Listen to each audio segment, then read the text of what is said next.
hukum tentang mengadakan maulidan, ya, atau sering disebut dengan bermaulid atau maulidan.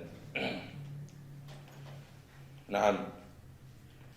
Jadi begini, banyak kalangan sekarang ini mengatakan bahwa maulidan atau merayakan hari lahir Nabi ini suatu hal yang haram.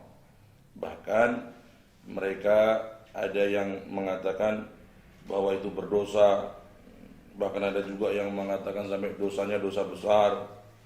Bahkan ada yang mengatakan bahwa mengadakan maulid ini bisa menyebabkan orang masuk neraka. Na'udzubillah min dzalik. Ya, ini suatu hal yang perlu kita jelaskan dengan baik. Ayuhal ikhwan, saudara kaum muslimin sekalian, rahimakumullah. Jadi kita perlu faham dulu apa itu maulidan. Maulidan ini adalah suatu majelis yang diadakan di situ kumpul sebagian umat Islam. Lalu mereka membaca Al-Quran di situ, dan di situ diadakan pembacaan sejarah hidup Nabi dengan bahasa Arab. Ada yang disebut dengan maulid diba, ada yang disebut dengan maulid berzanji, ada yang disebut dengan maulid simtud durar, dan lain-lain. Ini kitab-kitab maulid ini sebenarnya kitab sirah, kitab sejarah hidup Nabi. Hanya dia ditulis dengan bahasa Arab. Saudara, lalu di dalam majlis maulid itu biasanya ada, setelah dibacakan sirah Rasul, maka diadakan doa bersama. Lalu ada orang yang mungkin punya rezeki lebih, dia bersedekah di majlis itu untuk saudara-saudaranya yang hadir. Ada yang mungkin butuh makan, diberi makan. Ada yang butuh minum, diberi minum, dengan niat sedekah fi sabilillah.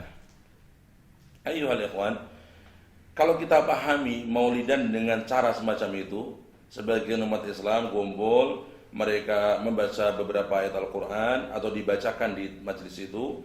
Kemudian mereka membaca sirah Nabi, sejarah hidup Nabi. Kemudian nanti dilengkapi dengan adanya tausiah atau mau'izah hasanah oleh seseorang yang alim, yang bisa menerangkan apa itu syariat Allah, syariat Rasulullah, dan bagaimana kewajiban cinta Rasul, cinta orang-orang yang dicintai Rasul, sahabatnya dan keluarganya.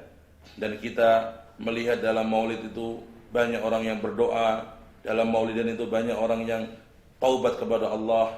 Kalau kita pahami ini dengan hati yang jernih dan dengan akal yang luas wawasannya, insya Allah kita menjadi orang yang tidak sampai mengatakan bahwa maulidan itu mengantar seseorang ke neraka. Na'udzubillah min dzalik.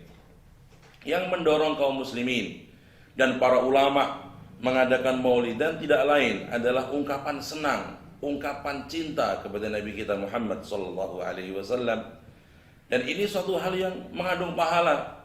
Bahkan Al-Imam As-Suyuti radhiyallahu anhu, seorang ulama besar ahli hadis yang sangat terkenal di dunia, beliau mengatakan bahwasanya mengadakan maulidan ini dorongannya adalah cinta Rasul dan menampakkan rasa senang, rasa syukur atas lahirnya Rasul sallallahu alaihi wasallam.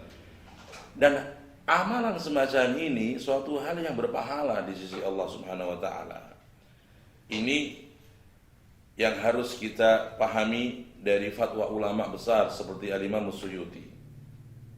Kemudian Asy-Syaikh Ibnu Taimiyah rahimahullah, seorang ulama yang terkenal di dunia Islam, juga memberikan isyarat, memberikan petunjuk secara halus bahwa mengadakan perayaan maulid, merayakan hari lahir Nabi sallallahu alaihi wasallam, itu kalau memang niatnya adalah ungkapan senang atas lahirnya Rasul, ungkapan cinta kepada Rasul. Di majlis itu dibacakan qasidah-qasidah, syair-syair pujian kepada Nabi, dibacakan di situ sirah Nabi, sejarah hidup Nabi dengan bahasa Arab, diadakan di situ berbagai amal saleh, maka itu suatu hal yang insya Allah mengandung pahala di sisi Allah Subhanahu wa taala. Ini isyarat halus dari seorang ulama yang bernama Ibnu Taimiyah rahimahullah. Ayyuhal ikhwan, Dan banyak ulama yang membolehkan mengadakan perayaan Maulid, seperti Syekhul Islam Al-Imam Ibnu Hajar Al-Asqalani, Al-Imam Al-Muhaddits Al-Kabir, seorang ulama besar, Al-Imam As-Sakhawi, dan ulama-ulama yang lain.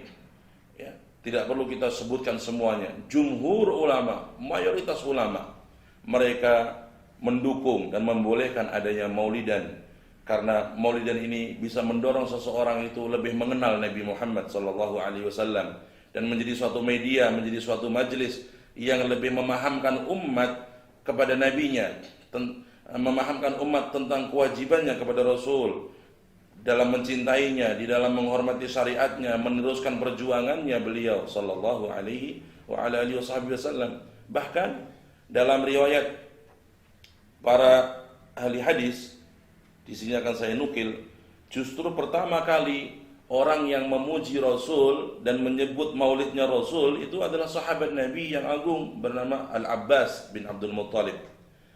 Ya, di sini akan saya nukil dalam riwayat Al-Imam Al-Baihaqi wal Imam Al-Hakim wal Imam At-Tabarani dan ulama-ulama yang lain, diceritakan bahwa sahabat Nabi Abbas pernah berkata, "Wahai Rasulullah, bolehkah aku memujimu?" Maka Al-Abbas bin Abdul Muttalib bersyair setelah diizinkan oleh Nabi memuji Nabi, beliau bersyair, "Min qabliha tibta fi dhilali wa fi mustawda'in haythu yukhsafu al-warabu. Thumma habatta al-bilata la basharun anta wala mudghatun wala 'alaqu. Bal nutfatun tarkabu as-safina wa qad aljama nasran wa ahlahu al-gharaqu. Tunqalu min salibin ila rahimin idza madha 'alamun bada tabaku. Wa anta lamma wulidta ashraqatil ardu وضاءت بنورك الأفق فنحن في ذلك الضياء وفي النور وسبل الرشاد يخترق." Kata Abbas Ibn Abdul Muttalib radhiyallahu anhu, sahabat Nabi, di hadapan Nabi dia memuji Nabi dan dia berkata, "Dan engkau wahai Rasul, ketika engkau dilahirkan ke bumi ini, maka bumi ini, jagat ini bercahaya dengan cahayamu, dan seluruh antero jagat ini mendapatkan sinar dari kelahiranmu sallallahu alaihi wasallam. Dan kami kaum muslimin dari mulai zaman sahabat sampai zaman generasi setelahnya, kami hidup berjalan dalam cahaya hidayahmu, dalam cahaya kelahiranmu, dalam cahaya diutusnya engkau oleh Allah Subhanahu wa taala di muka bumi ini." Hadis ini hadis yang sanadnya bagus, yang dikatakan oleh Al-Imam Al-Hafidz Ibnu Hajar dalam kitab Al-Amali, hadis ini sanadnya baik. Ayyuhal ikhwan, karena itu yuk kita menjadi orang yang lebih luas wawasannya.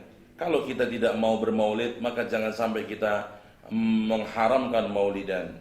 Mungkin Anda punya cara di dalam mengekspresikan cinta kepada Rasul, mengekspresikan cinta atas lahirnya Rasul dengan cara-cara yang Anda sukai, yang Anda setujui. Tetapi jangan sampai memaksakan orang lain, apalagi sampai mengharamkan orang lain mengekspresikan cintanya kepada Nabi dengan cara mengadakan majelis maulidan yang itu sudah berjalan menjadi adat kebiasaan ulama dari mulai abad ke-7 kurang lebih sampai abad yang kita hidup di dalamnya ini.